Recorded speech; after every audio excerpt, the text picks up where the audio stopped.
It's never too early to begin a campaign, and we have another longtime church member who's been in this church a long time, and he is beginning his campaign for the 2010 election. He's currently barangay captain. He's going for Senate next time. I'd like to call on Mr. Lee.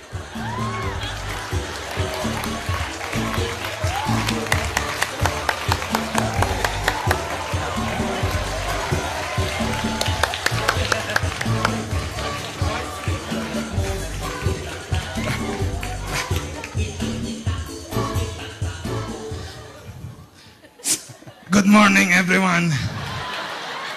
Magandang umaga po sa inyong lahat, fellow Filipinos and Chinese. I am so glad to be here. As you all know, ako po ay dating congressman na tumakbo pong barangay captain. But it is my vision to honor God and advance His kingdom by making disciples, training leaders, and running for elections in the barangay, Congress, Senate, and ultimately the Malacanang Palace. Alam niyo mga kaibigan, ako po ay galing Balayang, Batangas, kung saan masarap ang kape, okay ang asukal at medyo marami ang aming dagat. Ngunit kahit na po marami ang aming dagat, yung specialty namin, alam niyo na yan, Bagoong Balayan. Abay, masarap yan, malinis yan, kita ko pa ang ginagamit nila doon. Hindi kamay. Pero mga kaibigan, nandito po ako ngayon. I am here, sorry to my American constituents, but I am here this morning because I want to tell all of you, ladies and gentlemen, that this coming 2010 elections, don't forget, vote wisely. Not just for Senate, but for President. Alam niyo mga kaibigan, they've always asked me what my platform is. I have done a lot of things. In fact, in my first 100 days in Congress, I have already billed 45 bills. And I've already paid around 40. But my bills are, number one, I have eradicated in Balayang, Batangas all the pirated DVD. Pirated DVD are very bad. It's very illegal. In Balayan, if you go now, there's no more illegal pirated DVD. It's already legal. Second thing I want to give to all of my constituents, if you vote me for Senate and for President, mga kaibigan, to all the teachers, I will give free education. To all the doctors, free medicine. To all the carpenters, free housing. Yun lang po, low-cost housing lang.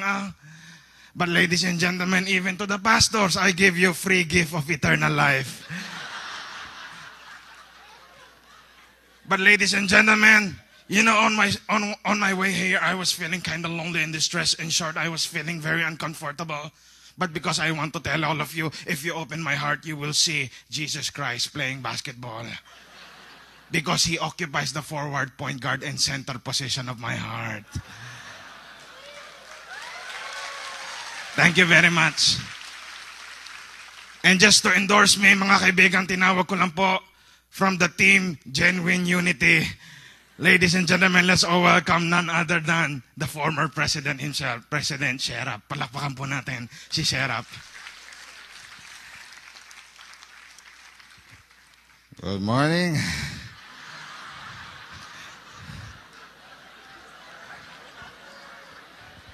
Magandang umaga po sa inyong lahat.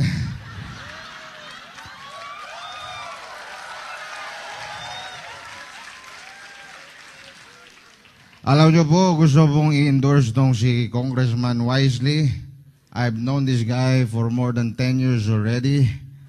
And his opponents have been robbing the Philippine nation for 6 years.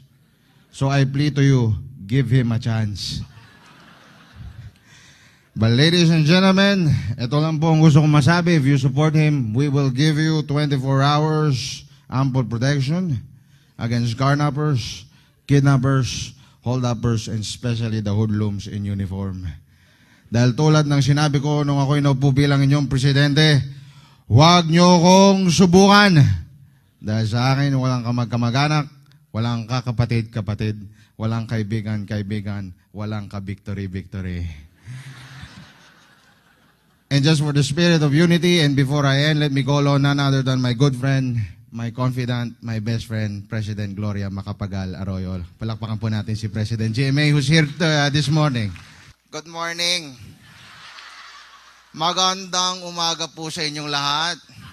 Good morning, fellow Filipinos. My name is Gloria Macapagal Arroyo. You can call me GMA for short and Ate Glo for cute. Anyway, I am here today because I want to thank all of you for being active in the political activities that we have. And most important of all, I've just come here to endorse to you Congressman Wisely because of his cabinet members who would be also joining him if he win the national elections this coming 2010.